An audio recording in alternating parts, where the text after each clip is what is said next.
Yeah. Welcome to Sir UPSC Universe. So first of all, I want to congratulate you because you may think that without having any service or without getting the rank, why should I take these congratulations? I think you are so fortunate.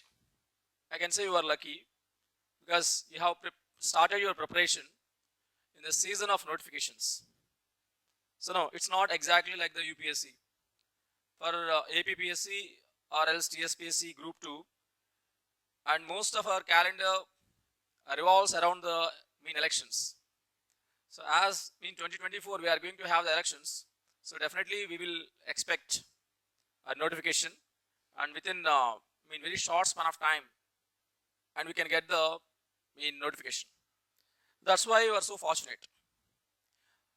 And it would take around 6 months or 8 months, and at most it may be 1 year. Within 1 year, there is a chance that you can become the officers, and you have very high chances to become the officers. And most of the people are waiting for this. Then it may rise one more doubt. So it's fine. For the last 4 or 5 years, there are many aspirants in our state are looking or waiting for the same notification. And in Ashoknagar, in Visakhapatnam, Vijayawada, so in the Rayalaseema, see large crowds. They were toiling and they are struggling, and they have studied the entire syllabus. As we are the new birds, how could we crack the Group 2 exam? Am I correct or not? So when you are the new aspirants, and it's fortunate that yes, you are going to get the notification within 1 month or 2 months. But the same difficulty is you have to compete with the veterans. Veterans means, I think you people know that there are some people for the many years, they have been preparing, they are waiting, and they took the coaching, and they completed all the material. And now you can estimate the number of strikes they made on every textbook. Am I clear or not? So now, as a new aspirants, as a new birds, how can we crack this? Is it really feasible for us or not?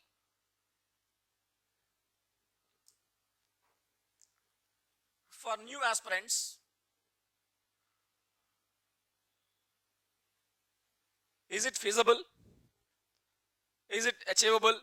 So there are many doubts raising or just brainstorming, I can say. Now tell me, do you believe yourself?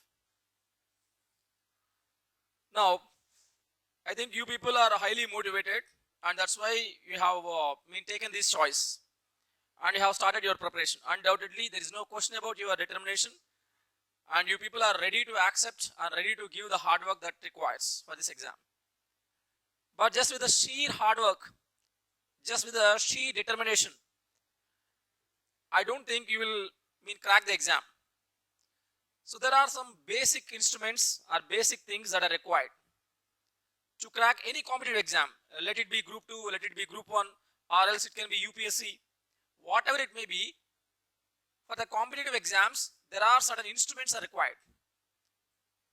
And we have Durga, and Durga has many hands, and in each hand she holds one weapon. Like that, you people also must hold some weapons. I can say the first weapon that need to be taken is syllabus. I think there are senior aspirants in this class. I think you are thorough about your syllabus.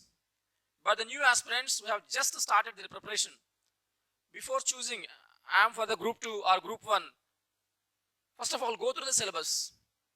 What they have mentioned in the syllabus. You must know the frontiers of the syllabus. The sad situation is, without knowing the statements, words in our syllabus, and we will start the preparation. Blindly we follow whatever they teach. That's the biggest mistake most of the aspirants they have committed. You should not do that. Before starting your preparation itself, go through the syllabus in your preliminary as well as in the mains area. So in preliminary, we have the screening test. In the screening test, we have general studies, that Indian history, geography, society, mental ability, current affairs, and these segments, it constitutes around 150 marks. So in our preliminary, we have a component called Indian history. Indian history, it has a weightage of about 30 marks. 30 marks. So 30 marks means around 1/5. We can't ignore this. We can't ignore the Indian history, and we can't attempt the Group 2 exam and clear the exam. And we all know that. So first of all, we must be thorough about this Indian history. And within the Indian history, what are the components? What we have to study here? Ancient, medieval, and modern. Very good. Now, in this segregation also, you can, they have explicitly said that we can presume that 10 marks are from the ancient, 10 maybe from the medieval, and we can expect 10 marks or 10 questions from the modern India. That's crystal clear, I can say. Now, in ancient India, we have the syllabus, that is Indus Valley Civilization. Indus Valley Civilization, Sindhu నాగరికత. ఆ సింధు నాగరికత యొక్క లక్షణాల గురించి మనం అధ్యయనం చేయాల్సినటువంటి అవసరం ఉంటుంది. So now, from Indus Valley Civilization to up to the 1947, until our freedom struggle, we have to study. I think you are familiar about the syllabus areas, syllabus topics. Can I presume? Are you familiar with the syllabus lines? Are you familiar with the syllabus lines or not? Yeah. So now in our syllabus lines, we have Indus Valley Civilization, that broad areas, and Vedic period, and next one is Buddhism and Jainism, emergence of Buddhism and Jainism, and then we have Mauryan period and Guptan period.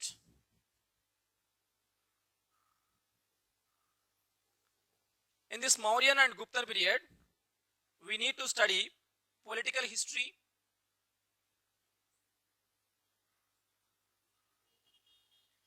administrative systems, and we have to deal with the socio-economic conditions,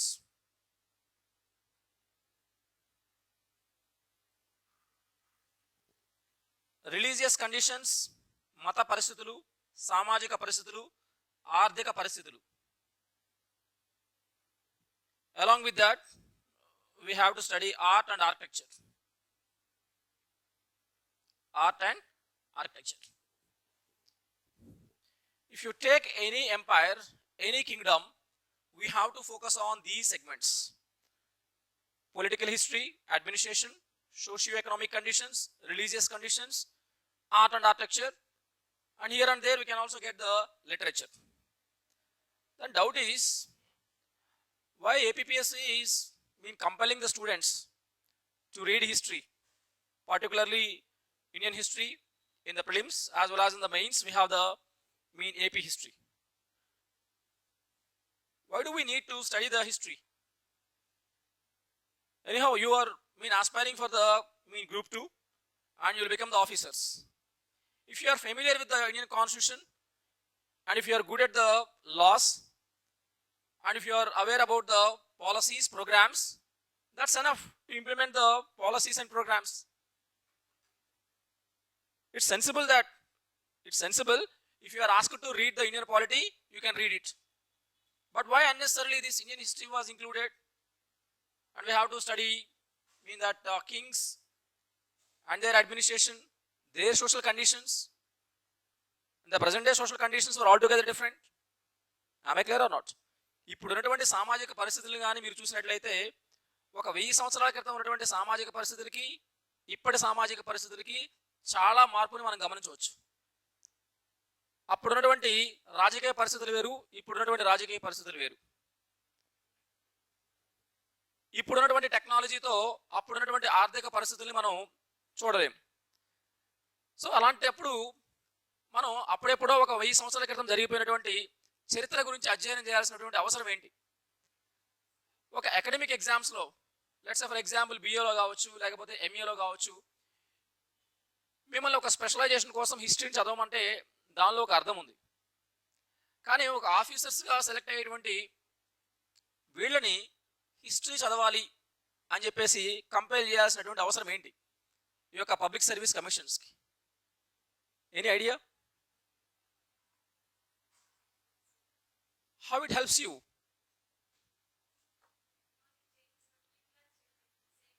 People are same, fine. Let's say for example 1000 years ago, the people and the society, communities, they performed sati. They accepted sati. Do you still accept the sati? There is no sati at all. 1000 years ago, child marriages were prevalent. Now, you don't find much number of the child marriages. 1000 years ago, women should not come out of the home. They must confine only to the house. And women were not allowed into the politics. And women should not become the rulers, officers. But now look at the present day women. They are coming out of the house and they are aspiring and they are competing with the male folk. Yeah, people were not same. There is a huge change you can observe in our people's mindset, in our people's psyche. Then why should we study the Indian history or else AP history? My question is, how it helps the officer? Yeah, any idea? If you observe the nature of the officer, let it be MRO, Mandal Revenue Officer, or else all the cutting edge positions of the Group 2, always they had interaction with the society. Whatever the measure that was framed, that was created, that need to be implemented in ground by these officers only. It's not your IAS officer, he will not come to your village, your mandal, and he would not implement. It's not your principal secretary, he would not come to your school. It's not your health secretary, he would implement all the health policies and the health programs. Though they have framed all these things, though they have charted out, enacted all these laws, finally at the last edge, at the mandal level, the people, the officers, the Group 2 officers, they are going to implement the laws. They are going to implement the policies and the programs. I can say in one word, they have interaction with the people. They have interaction with the society. Every day you have to mingle, you have to meet the people. When you meet the people, when you meet the groups, when you meet the communities, first of all, you need to understand their psyche. You need to understand the Indian psyche. To govern these people, to administer these people, to implement your laws, to convince them, first of all, as an officer, you must be empowered and you must be equipped with the people's psyche. How they behave, how they react, what is their attitude. Let's say for example, if you forcibly implement the family planning, how the people would react. Am I correct or not? If you go to Muslim hamlet, Muslim villages, and if you forcibly get the people and implement the family planning, the entire society may react. Why? Why the entire society may react? Because their family planning and their health related aspects are very much ingrained in their religion. According to the Islam, the children are the gifts of the God. Gifts of the God. Children are human beings. They are the creation of the Allah. You should not interfere, you should not obstruct, you should not disturb the creation of the God. Now what should we do? Should we allow the population to grow? Should we allow the population to grow? జనాభాని మరి దేవుడు ఇచ్చినటువంటి సంతానం కాబట్టి so మనం జనాభాని నియంత్రించుకోకుండా ఆ జనాభాని అలా వదిలేద్దామా? అలా వదిలేస్తే ఈ యొక్క భూమి మీద కానీ లేకపోతే మన దేశంలో ఉన్నటువంటి కానీ ఆర్థిక సామాజిక వనరులు అనేవి ఎంతవరకు సరిపోతాయి? ఎంతమందికి మీరు ఈ యొక్క ఫ్రీబీస్ ఇవ్వగలరు? ఎంతమందికి మీరు ఫుడ్ సెక్యూరిటీ ప్రొవైడ్ చేయగలరు? It means you need to implement the family planning. To implement the family planning, first of all you have to convince the people. To convince the people, first of all, to understand why they were obstructed, why they were not interested to do the family planning. Then your history provides that in that religious conditions. In these religious conditions, you people would study what is Buddhism and what are the fundamentals in Buddhism, Jainism, Brahmanic religion, Hinduism, Islam, to some extent Christianity. It means most of the religions and their basic tenets are being covered in our Indian history. Now you will have basic idea about their religions. Now you can understand their emotions. Now you would not use your power. You would not use your power.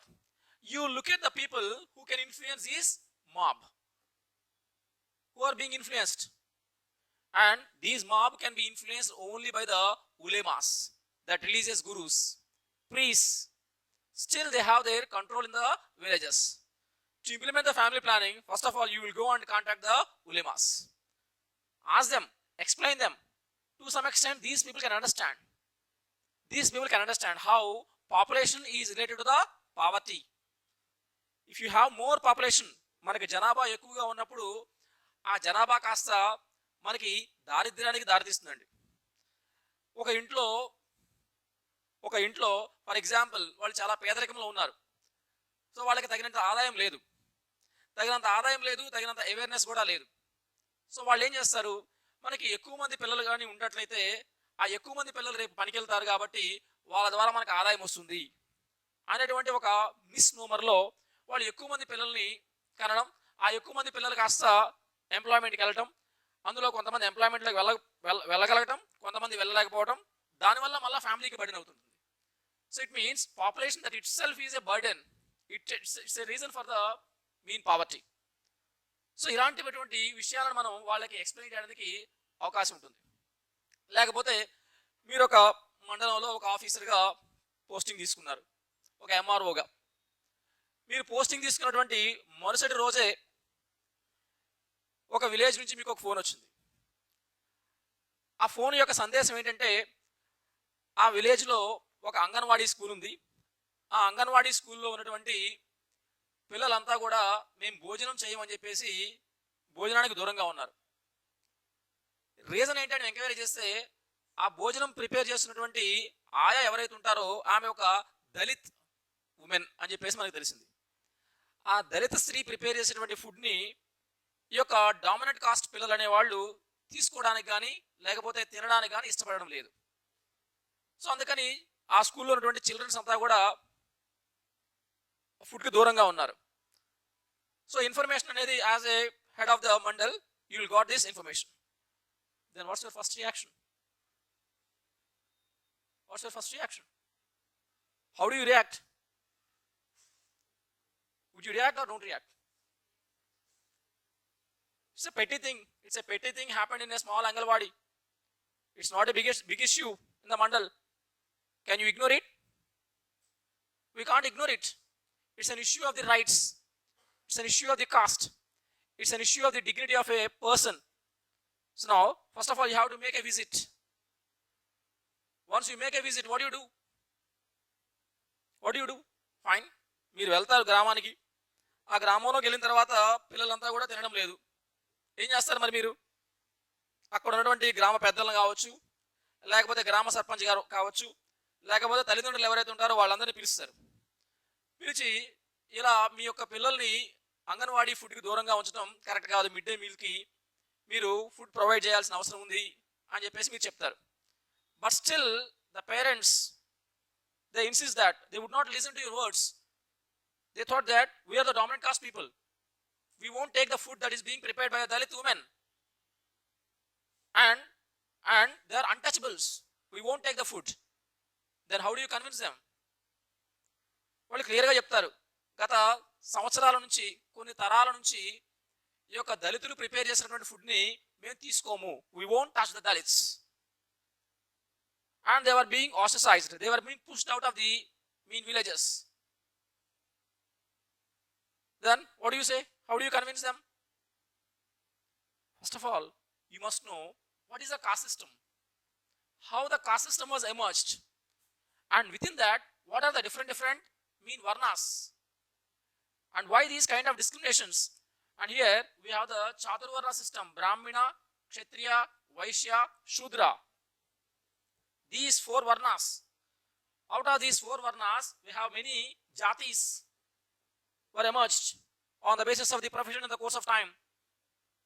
అసలుకి ఈ జాతులు అనేవి ఏ విధంగా ఉద్భవించాయి? అసలుకి ఈ చాతుర్వర్ణ system అంటే ఏంటి? రాను రాను ఎలాంటి సామాజిక పరిస్థితుల వల్ల, ఆర్థిక పరిస్థితుల వల్ల, రాజకీయ అదేవిధంగా మత పరిస్థితుల వల్ల ఈ యొక్క కాస్ట్ సిస్టమ్ అనేది కంటిన్యూ కాబడుతూ ఉంది. ఎందుకని ఎవరు కూడా ఈ కాస్ట్ సిస్టమ్ టార్గెట్ చేయలేకపోయారు? ఈ కాస్ట్ సిస్టమ్ అనేది రాను రాను బలోపేతమైందా, తగ్గిందా? అసలుకి ఒక మనిషి ఇంకొక మనిషి తయారు చేసినటువంటి ఫుడ్ని ఎందుకు తీసుకోడు? ఒక లోవర్ కాస్ట్ పర్సన్ అనేవాడు అప్పర్ కాస్ట్ పర్సన్తో ఎందుకు కలిసి కూర్చోకూడదు? వాళ్ళంతా కూడా పక్క పక్కనే ఎందుకు ఇళ్లను నిర్మించుకోకూడదు? వాళ్ళందరి మధ్య ఎందుకు ఇంటర్వర్ణ మ్యారేజెస్, ఇంటర్ కాస్ట్ మ్యారేజ్ జరగకూడదు? ఒకవేళ జరిగినప్పుడు ఏమవుతుంది? జరగకూడదు అని చెప్పేసి వీళ్ళు ఇంత బలంగా ఎందుకు నమ్మారు? ఇంత బలంగా నమ్మడానికి కావాల్సినటువంటి ఈ వ్యవస్థ ఏంటి? ఈ వ్యవస్థను నడిపిస్తుంది ఏంటి? And look at the Chaturvarna system. The top one, Brahmin, he would feel that yes, I am the supreme. And Kshatriya felt that yes, I am superior than the 2 varnas. And look at the Vaishyas. Vaishyas would feel that yes, I am comfortable. I am above than the Shudras. And Shudras felt that though I am the subservient of the Vaishyas, Kshatriyas and the Brahmins, but below me untouchables were there. And why this Varna system was created? First of all, as an officer, as a MRO, Mandal Revenue Officer, you must be aware of what the roots of caste system, what is the process of caste system, and how it works, on what basis it works. Actually, this Chaturvarna system is worked on the basis of the purity and pollution. Purity and pollution.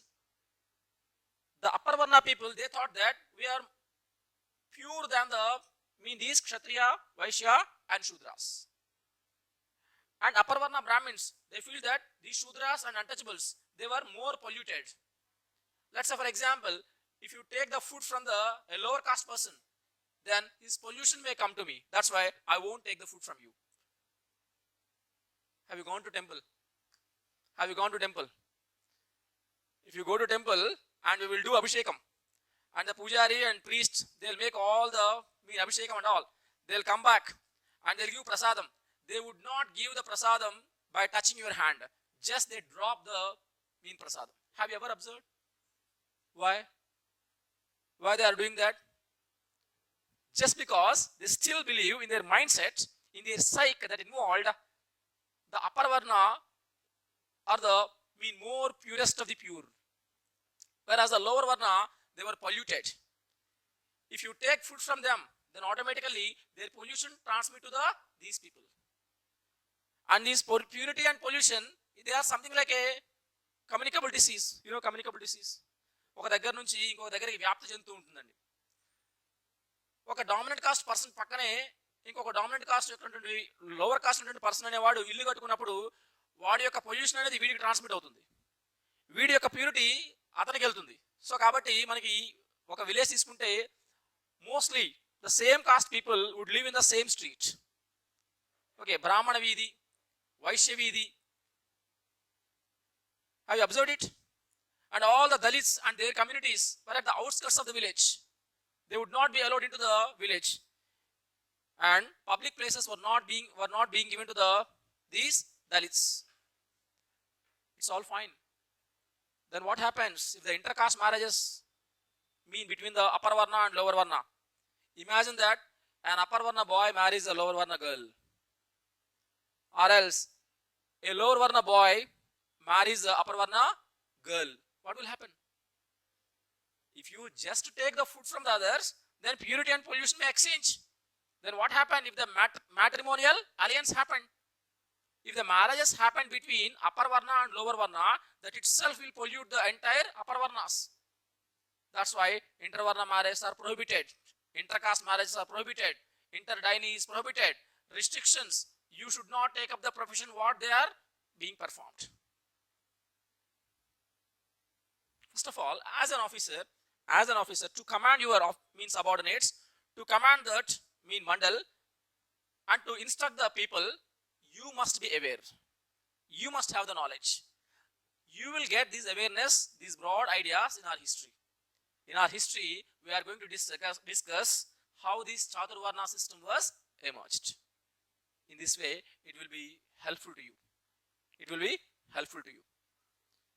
And one more thing. And you got the charge as MRO, but the problem is within your mandal, there are some Muslims as well as the Hindus.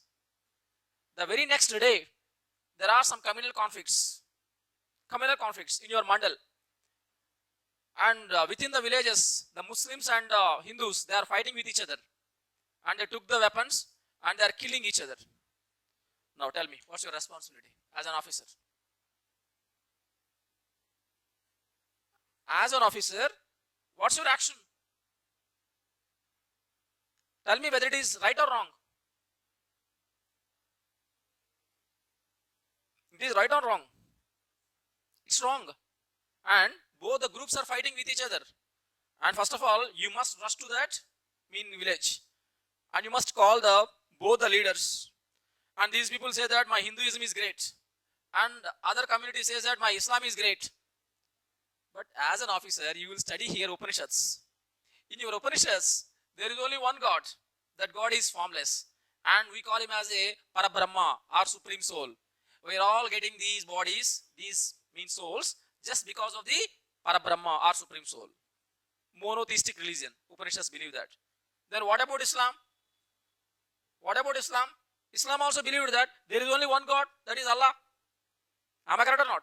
You can't have other God than the Allah. Have you gone to mosque? Have you gone to mosque? Have you visited the mosque?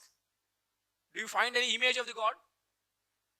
మనం యొక్క మాస్క్లోకి వెళ్ళినప్పుడు మనకి ఏదైనా ఒక దేవుడి యొక్క చిత్రం కనిపిస్తుందండి? దేవుడి యొక్క చిత్రం కానీ, దేవుడి యొక్క రూపం కానీ, అల్లా యొక్క రూపం కానీ మనకి మాస్క్లో కనిపించదు. కారణం ఏంటంటే even Islam also believed that there is only one God, that is Allah. That God doesn't have any form, formless God. And they also believed that there is a formless God. And we Hindus in our Upanishads, we believe that God doesn't have any form. Here both the religions are saying or preaching the same thing. But traditions are different, practices are different, customs are different. But the problem is, if you are a Hindu, you thought that my Hindu religion is great, superior.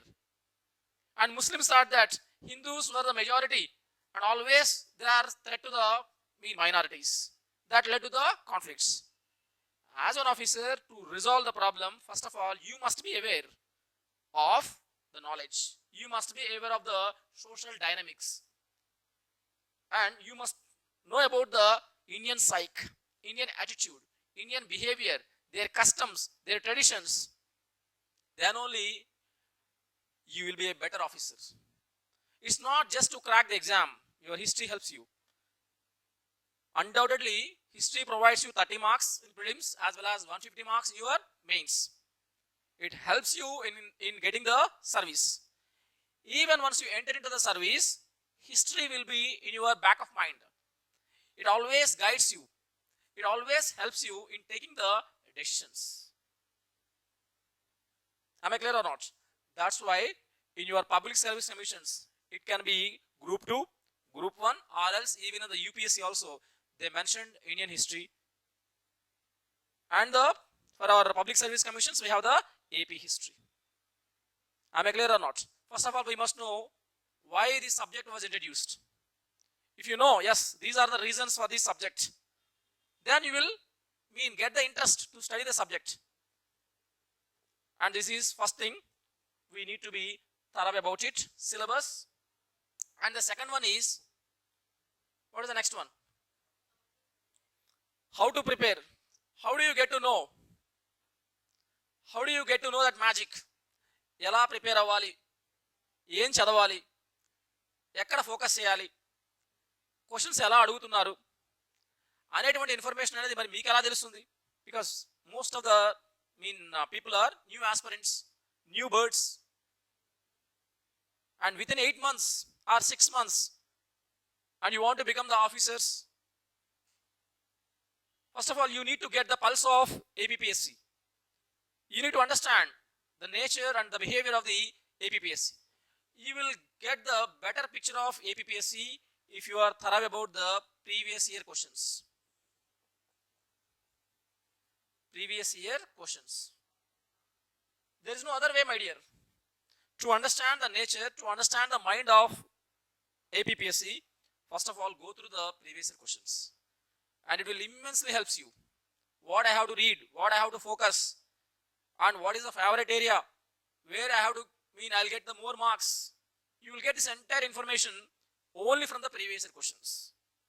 So now syllabus and previous year questions, these are the two weapons that are required for a new aspirant just passed out from the graduation and joined for the group 2 coaching, and these two are the important things.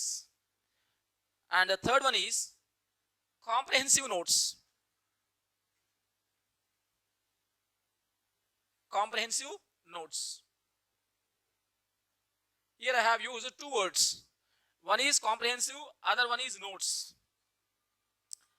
I said that you have only 6 months, and within the 6 months you need to cover the Indian history, geography, polity, economy, AP history, science and technology, Indian society, current affairs.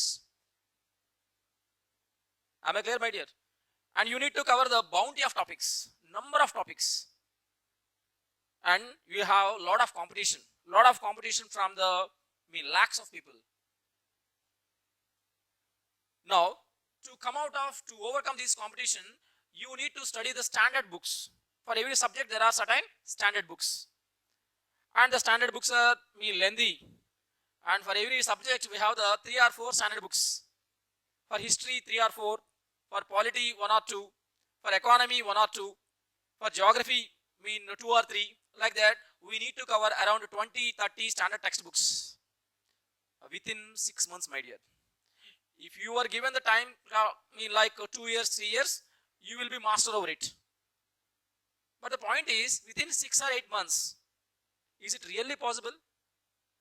Is it really possible to cover all the standard textbooks?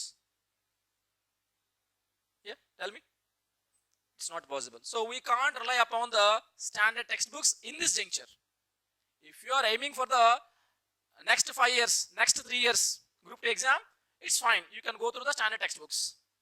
But it's not advisable in this short span of time, and within this 100 meters sprint, you should not or you cannot go through all the standard textbooks. If you want to read all the standard textbooks, it's a kind of suicide. It's a suicide, and no one need to kill you, and you are killing yourself, because covering the 20 or 30 textbooks, it takes a lot of time. Point number 1. Point number 2, and you need to revise it, re-revise it. Once you revise and re-revise, then only you will have the certainty. Then only you can pinpointedly say, yes, this is the right answer and this is wrong answer. I can say standard textbooks we cannot cover within 6 months. We have to rely upon the notes only. And how this note should be? This note should be comprehensive in nature. So all the standard textbooks need to be covered. Let's say, for example, for history. For history, there are some standard textbooks in Telugu Academy, and the NCERT textbooks, some of the NCERT textbooks, and some of the standard historians who wrote on Indian history. And we need to cover that by taking the important points, and we will provide the notes, a comprehensive notes. So these are the 3 weapons. If you just have the weapons, it's not useful. It's not useful. You need to know the technique how to use these main weapons. For this, you need a mantra. The one and only mantra, I would suggest that revise and attempt.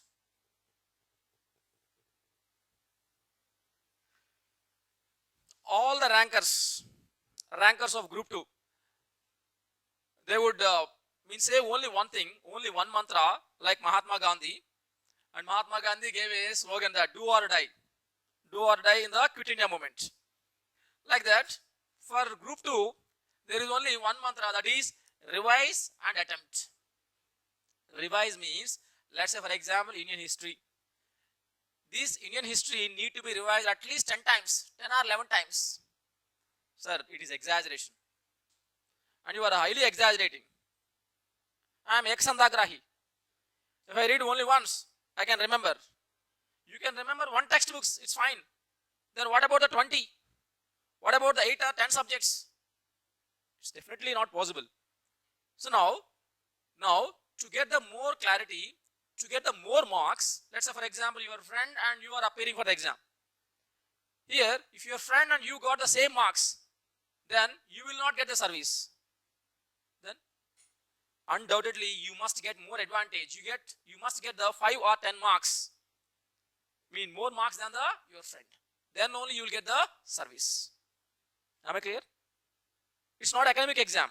If your friend got the 75% and you also get the 74%, and you will not be awarded.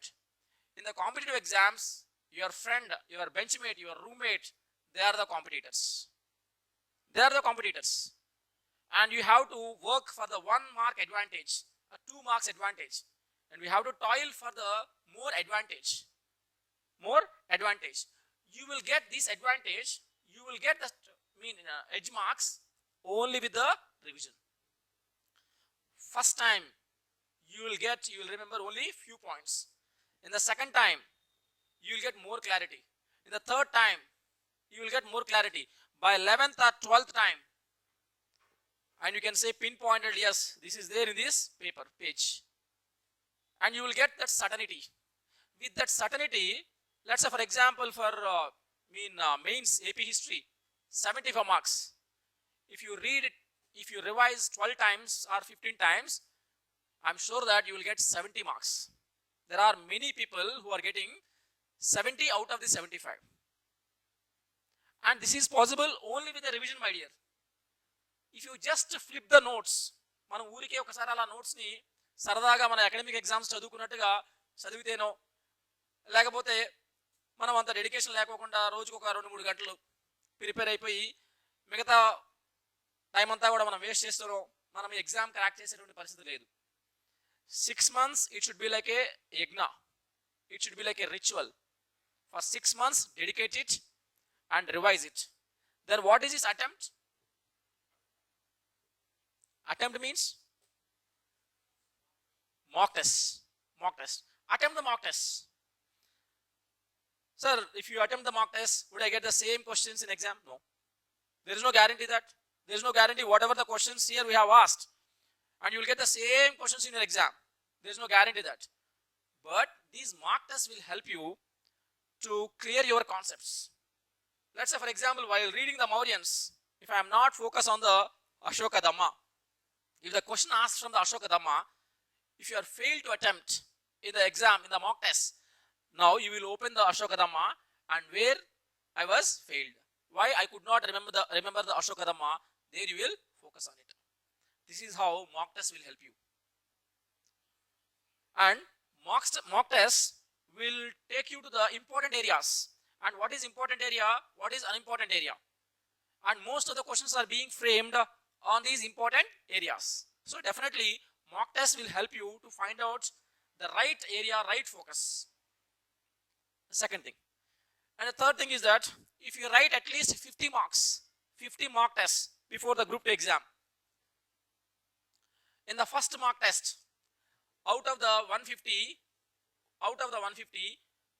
you may attempt 110 or 100 questions. You may not attempt the 50 questions in the first mock test. Then gradually your strike rate may improve. So by 50th test, and you will attempt all the 150 questions, I'm sure that you will get at least 130 marks. Here, mock test will help you to get the more advantage. How do you get the more advantage? Whatever the mistakes you are going to commit in the main exam, that are going to be committed in your mock test only.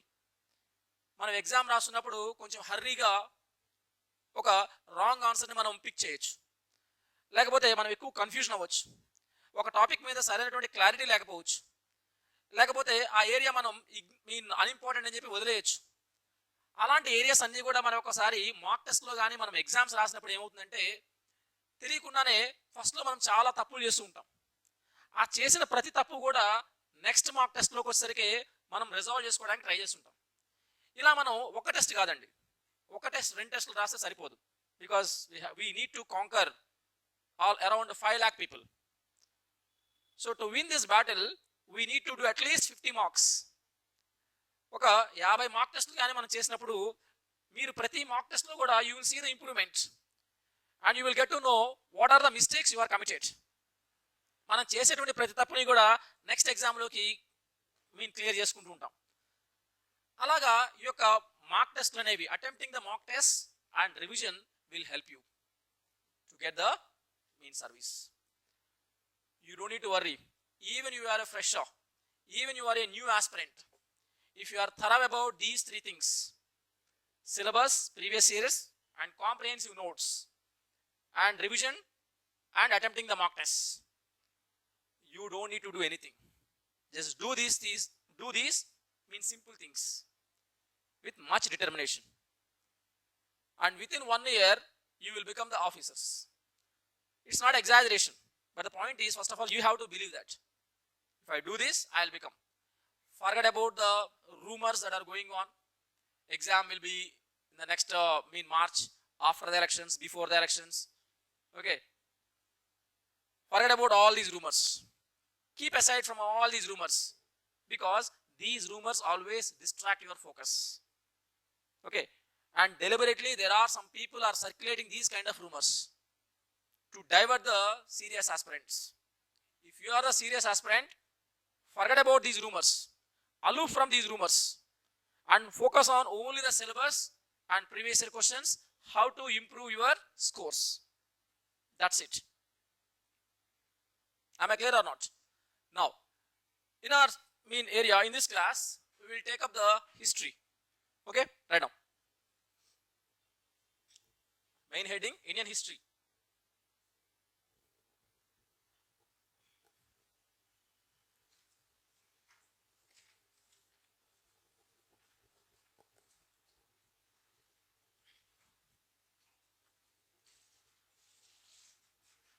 I think most of you are English medium students.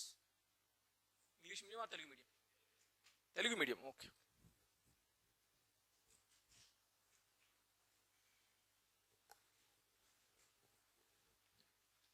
Subheading, భారతదేశ చరిత్ర.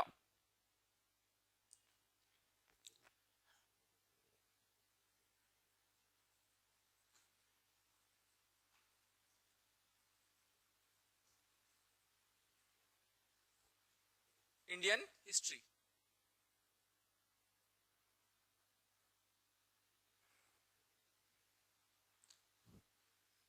What do you mean by history? చరిత్ర అనగానేమి?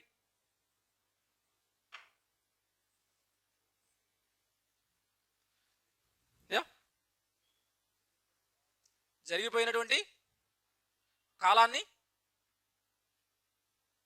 జరిగిపోయినటువంటి పాత రోజుల్లో జరిగినటువంటి ప్రతిదాన్ని కూడా మనం చరిత్ర అందామా?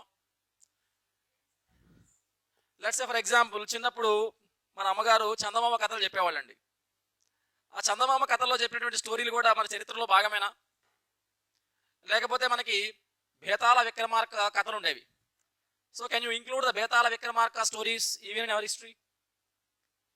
మన పురాణాలు ఏం చెప్తాయంటే, విష్ణు అనేటువంటి అతను 10 అవతారాలు ఉన్నాయి.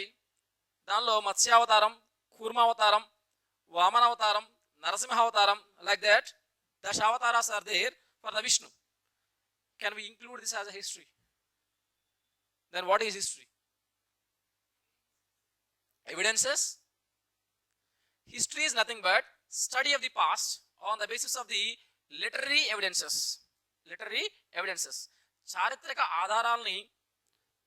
చారిత్రక ఆధారాలను తీసుకొని వాటి ద్వారా జరిగినటువంటి పాత పరిస్థితులని అధ్యయనం చేయడాన్ని మనం చరిత్ర అంటామండి.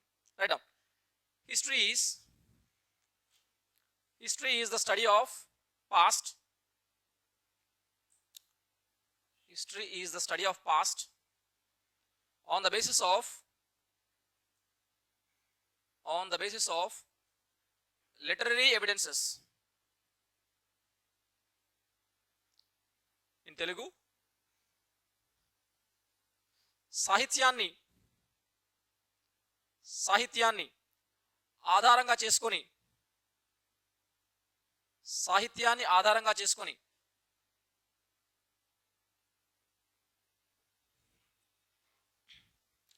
జరిగిపోయిన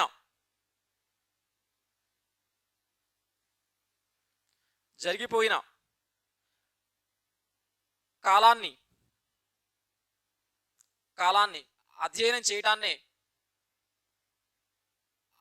చేయటాన్నే చరిత్ర అంటారు. So we have Herodotus. Herodotus is called as the father of history. H-E-R-O. Herodotus is called as father of history. Father of history. Here I said that evidences, literary evidences. Literary evidence means సాహిత్య ఆధారాలు. So we can call it as a books. So here the books are different books are available.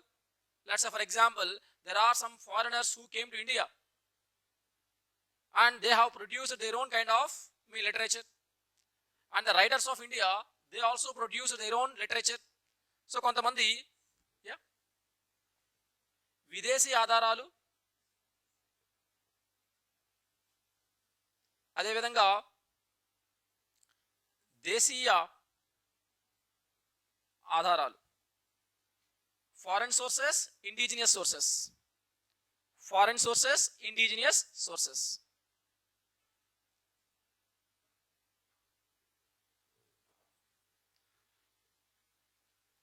ఈ యొక్క విదేశీ ఆధారాలను మనకి ఎక్కడెక్కడ నుంచి అవైలబుల్గా ఉంటాయంటే, మనకు వచ్చినటువంటి ట్రావెలర్స్ ఎవరైతే ఉంటారో ఈ భారతదేశానికి ప్రాచీన యుగంలో కావచ్చు, మధ్య యుగంలో, అదేవిధంగా మోడర్న్ యుగంలో మనకి వచ్చినటువంటి ఎవరైతే ట్రావెలర్స్ ఉంటారో ఈ దేశానికి సందర్శించడానికి వచ్చినటువంటి ట్రావెలర్స్ అంతా కూడా వాళ్ళ యొక్క అనుభవాలని బుక్స్ రూపంలో బదిలపరిచారు. సో వాళ్ళు ఎవరంటే మనం ఫాహియాన్ అని చెప్తాం. Fa Hien means Chinese one. So here Fa Hien, Hiuen Tsang,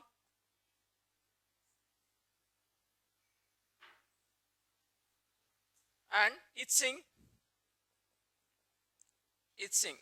So these are the Chinese travelers. ఈ యొక్క చైనీస్ ట్రావెలర్స్ తో పాటు మనకి గ్రీక్ చరిత్రకారులు. ఈ గ్రీక్ చరిత్రకారులు మనకి ఎక్కువగా చెప్పుకోదగినటువంటి వ్యక్తి ఎవరు? Megasthenes. We all know that Megasthenes wrote Indica. And apart from the Megasthenes, there are other Greek writers also. Strabo, Justin, okay, and Pliny. So there are many Greek writers. They have produced, they gave wonderful accounts about the India in our ancient times. So here these are all the foreign sources and the indigenous sources. Under indigenous sources we have the foremost important work. What is that? Indigenous sources కదా మనం ఏం చెప్తామండి? దేశీయ ఆధారాలు,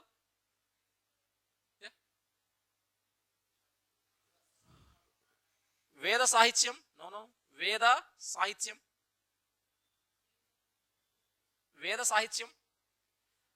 అదేవిధంగా బౌద్ధ సాహిత్యం,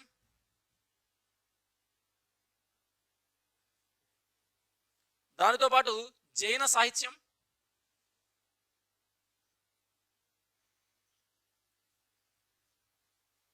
జైన సాహిత్యం. సో వీటితో పాటు ఇవన్నీ కూడా మనకి రిలీజియస్ సోర్సెస్, మతపరమైనటువంటి ఆధారాలు. So we have secular sources, వీటినే మనం లౌకిక ఆధారాలు అని కూడా చెప్తాం. లౌకిక ఆధారాలు. Under secular sources we have అర్థశాస్త్ర.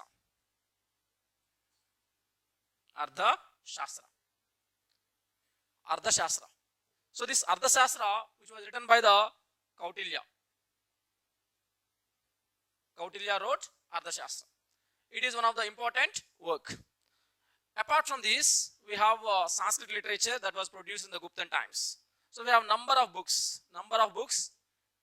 They talked about the India and Indian history. Let's say, for example, within these foreign sources as well as the indigenous sources, and we can also divide them into primary sources and the secondary sources. Primary sources, secondary sources. Primary sources ante, let's say for example, ఒక 3 days back మనం చంద్రయాన్ 3 అనే ఒక satellite ని, ఒక ఉపగ్రహాన్ని మనం చంద్రుడి మీదకి పంపించడం జరిగింది. సో మీరు ఈ చంద్రయాన్ 3 టైంలో భారతదేశంకి ఈ ఇస్రో కోసం కష్టపడిన వాళ్ళు ఎవరు, ఆ టైంలో భారతదేశంలో ఉన్నటువంటి పరిస్థితులు ఏంటి, ప్రజలంతా కూడా చంద్రయాన్ 3కి ఏ విధంగా రెస్పాండ్ అయ్యారు అనేటువంటి విషయాలన్నీ కూడా ఒక బుక్గా రాశారు, ఒక బుక్గా రాయడం జరిగింది. సో ఒక బుక్గా రాస్తే మీరేంటి, ఈ యొక్క చంద్రయాన్ 3 అనేటువంటి టైంలో మీరు ఆ టైంలో జీవించే ఉన్నారు. సో మీరు టైంలో జీవించే ఉన్నారు కాబట్టి, because you are the contemporary of that మీ incident. Now whatever the book you wrote, that is a primary source. So ఇలా కాదు, మీరు చనిపోయిన తర్వాత మీ యొక్క మనవడు లేకపోతే ముని మనవడు, అతను ఒక ప్రొఫెసర్ అయ్యాడు. సో అతను కూడా భారతదేశం 2023లో చంద్రయాన్ 3ని పంపించడం జరిగింది. It was a successful thing. I want to write about the historical conditions, social conditions of India in 2023. So మీ ముని మనవడు అనుకున్నాడండి, నేను ఒక చంద్రయాన్ 3 మీద ఒక బుక్ రాద్దామని చెప్పేసి. Because he was in the 2100, 2150. But that man, great grandson, he want to write a book about the 2023. He was not contemporary of 2023. ఈ యొక్క 2023కి సమకాలీనికుడు కాదండి. ఆయన సమకాలీనికుడు కాకపోయినా సరే, మన ముందు తరంలో పుట్టినటువంటి వాడైనా సరే, అతను ఇప్పుడున్నటువంటి వ్యవస్థ మీద ఒక బుక్ రాద్దాం అనుకున్నాడు. సో దాన్ని ఏమంటామంటే మనం సెకండరీ సోర్స్ అంటాం. ఈ సెకండరీ సోర్స్లో రైటర్ ఎవరైతే ఉంటారో, రచయిత ఎవరైతే ఉంటారో, this writer is not the contemporary of the time period. Okay, let's say for example, take the example of Ashoka, who was in the 300 BC. Right now, tomorrow I want to write a book on Ashoka. Okay, I'll go to library and I'll get all the important books. I'll study all the inscriptions, and I wrote a wonderful account about the Ashoka. Then what kind of book it is? Is it a primary source or secondary source? Secondary source. Let's say for example, if I want to write a book on Prime Minister Narendra Modi, okay, the great achievements of the Prime Minister Narendra Modi, and tomorrow I'll start a book and I'll produce it. Then this book is it a primary source or secondary source? Primary source, because I am contemporary of the Narendra Modi. So here we have the two types of the sources.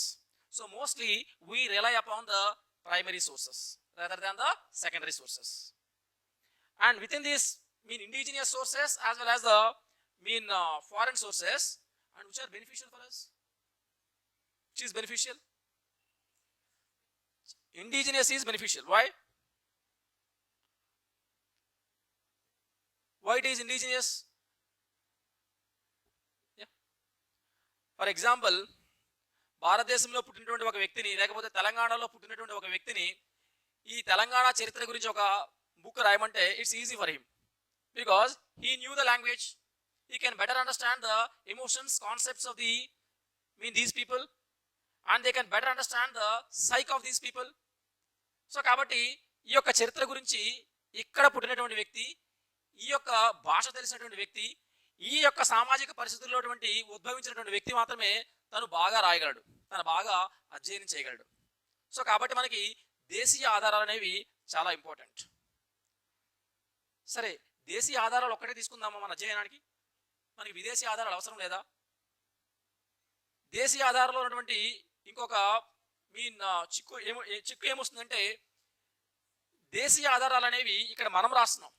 So కాబట్టి మన దేశం గురించి కానీ, మన ఊరు గురించి కానీ, మన ప్రాంతం గురించి కానీ మనం ఎప్పుడు కూడా అద్భుతంగానే రాస్తామండి.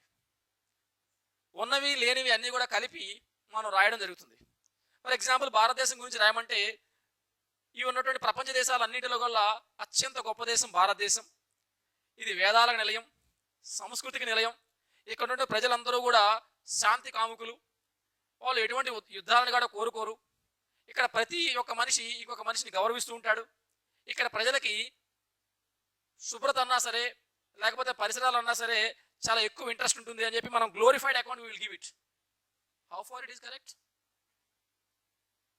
నేను ఒక భారతదేశానికి చెందిన వ్యక్తిగా నేను ఒక బుక్ రాశాను.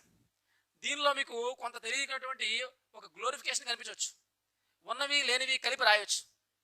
ఈ ఉన్నవి లేనివి కలిపి రాసినప్పుడు ఇది నిజమైనటువంటి చరిత్రకి, నిజమైనటువంటి పరిసరాలకి చాలా దూరంగా ఉంటుంది. Am I correct or not?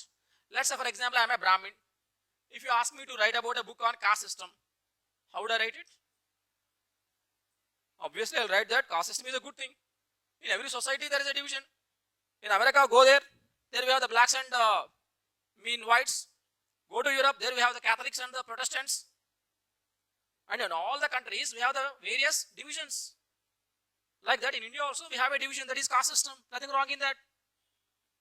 As a Brahmin, I would always support that. As a Kshatriya, I said that wars are very much necessary. Then ask the Shudra, ask the untouchables how the caste system is. Then they will give the better account. మనం యొక్క దేశీయ ఆధారాలని మొత్తంగా ఎందుకు తీసుకోమంటే, దీనిలో మన యొక్క emotions కావచ్చు, మన యొక్క బయాసిడ్నెస్ కావచ్చు, మనము ఈ యొక్క దేశంకి చెందిన వాళ్ళం కాబట్టి దీని గురించి ఎక్కువగా రాయడం జరుగుతుంది. కాబట్టి దీన్ని మనం ప్రతిసారి కూడా ఆధారంగా తీసుకోలేము. కానీ విదేశీ ఆధారాలు ఉన్నాయి. విదేశీ ఆధారాలు అంటే మన దేశానికి ఆ టైంలో వచ్చిన వాళ్ళు,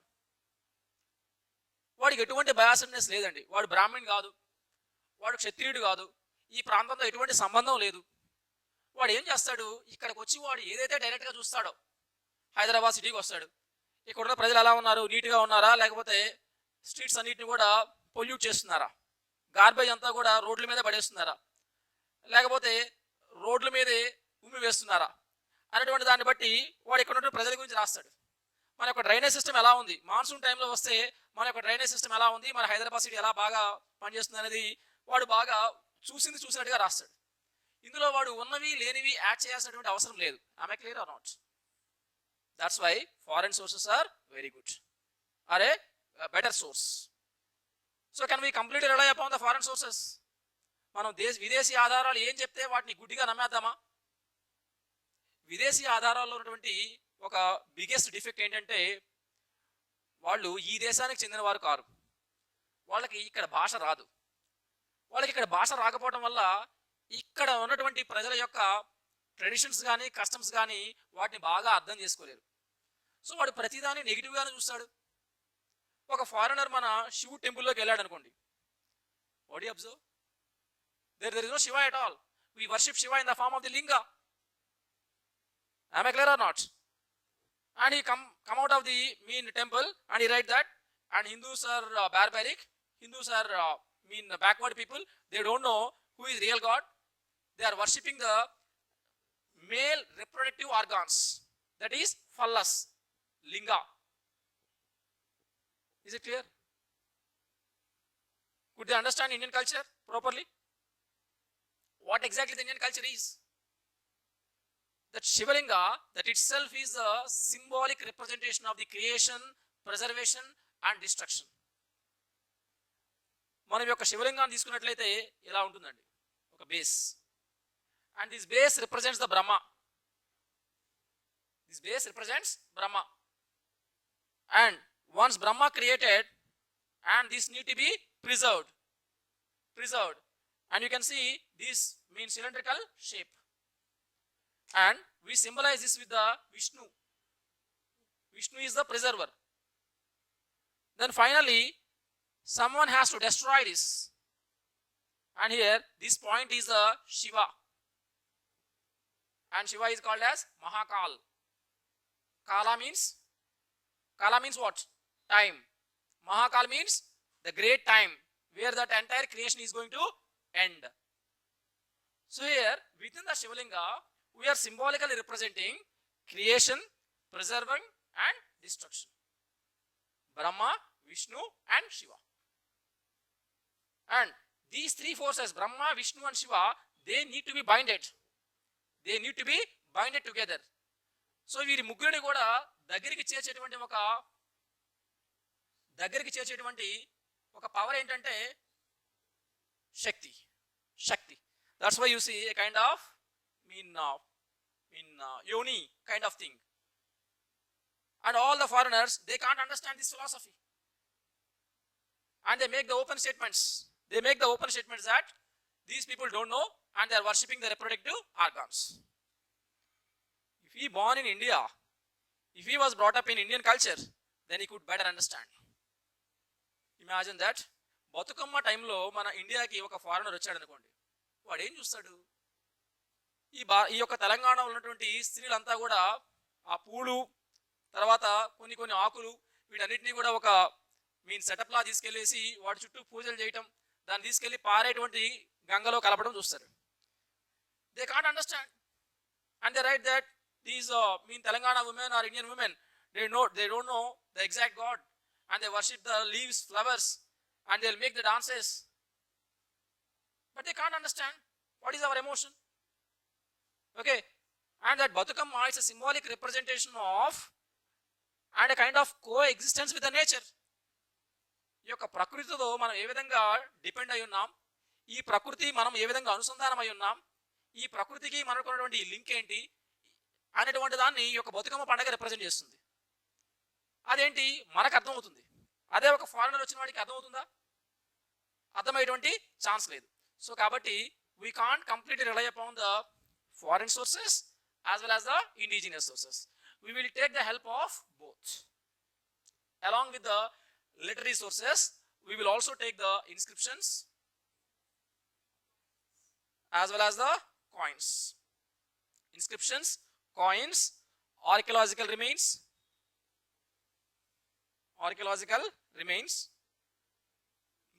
will be taken to study the Indian history. Do you have any doubts?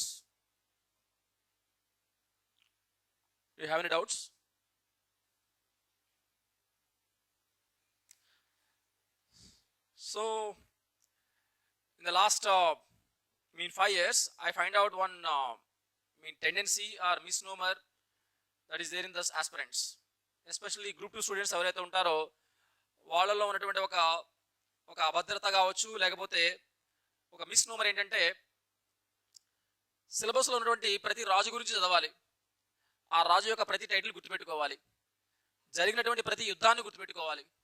History is a non sense. History is full of facts. History is full of battles and years. Am I correct? I think we all have the same kind of misnomer. But it's not completely correct. Only it's partly correct. Definitely we need to remember kings as well as their titles. But within the kings, there are some important rulers and who changed that course. కొంతమంది ముఖ్యమైనటువంటి రాజులు వాళ్ళు ఆ యొక్క చరిత్ర యొక్క గతిని మార్చినటువంటి వాళ్ళు, సామాజిక గతి స్థితులను మార్చినటువంటి వాళ్ళు కొంతమంది ఉన్నారండి. సో వాళ్ళ యొక్క ఇన్ఫర్మేషన్ మనం ఎక్కువగా ఫోకస్ చేస్తాం. యుద్ధాలు అవసరమే మనకి. ఆ యుద్ధాల్లో కొన్ని యుద్ధాలు అనేవి ల్యాండ్ మార్క్ బ్యాటిల్స్ అయి ఉంటాయి. అంటే ఒక రాజ్యాన్ని పడిపోయి ఇంకొక రాజ్యం ఉద్భవించేటువంటి యుద్ధాలు కూడా జరుగుతాయి. సో వాటిని మనం ఎక్కువగా గుర్తుపెట్టుకుంటాం. అన్ని టైటిల్స్ గుర్తుపెట్టుకొని we don't need to be confused.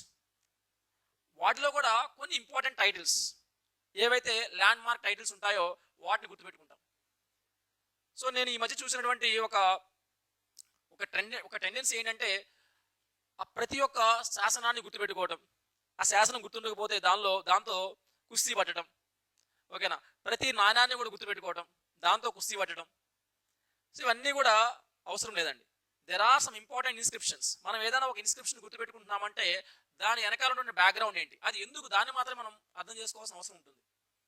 అనేటువంటి కొన్ని ఇంపార్టెంట్ ఏరియాస్ని మనం ఎక్కువగా ఫోకస్ చేసి వాటి యొక్క సిగ్నిఫికెన్స్ తెలిస్తే, వాటి యొక్క ఇంపార్టెన్స్ కానీ మనకు తెలిస్తే దాన్ని మనం తెలుసుకోవడం చాలా ఈజీ.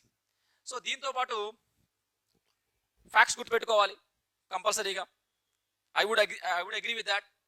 కానీ ఈ ఫ్యాక్ట్స్ని ఒక స్టోరీతో గుర్తుపెట్టుకుంటే మనకు బాగా గుర్తుంటుందండి.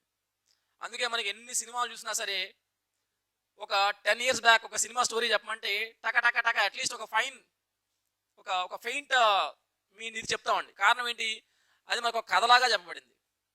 అదేవిధంగా హిస్టరీలో ఉన్నటువంటి ఫ్యాక్ట్స్ కూడా మనం గుర్తుపెట్టుకోవచ్చు. అది ఎప్పుడు ఒక కథలాగా, ఒక స్టోరీ లాగా మనం వీవ్ చేసినప్పుడు దాన్ని మనం గుర్తుపెట్టుకునేటువంటి అవకాశం ఎక్కువగా ఉంటుంది. సో దీంతో పాటు revenue systems, economic systems, social systems, దానిలో వాళ్ళు వాడినటువంటి టర్మ్స్ ఏంటి, సో వీటి మీద మనం ఎక్కువగా ఫోకస్ చేయాల్సినటువంటి అవసరం ఉంది. Okay, so with this understanding, with this broad understanding, so tomorrow we will start our discussion about the Indian history. Once we complete the Indian history, then we will move on to AP history, because there are some interlinkages between the Indian history and the AP history.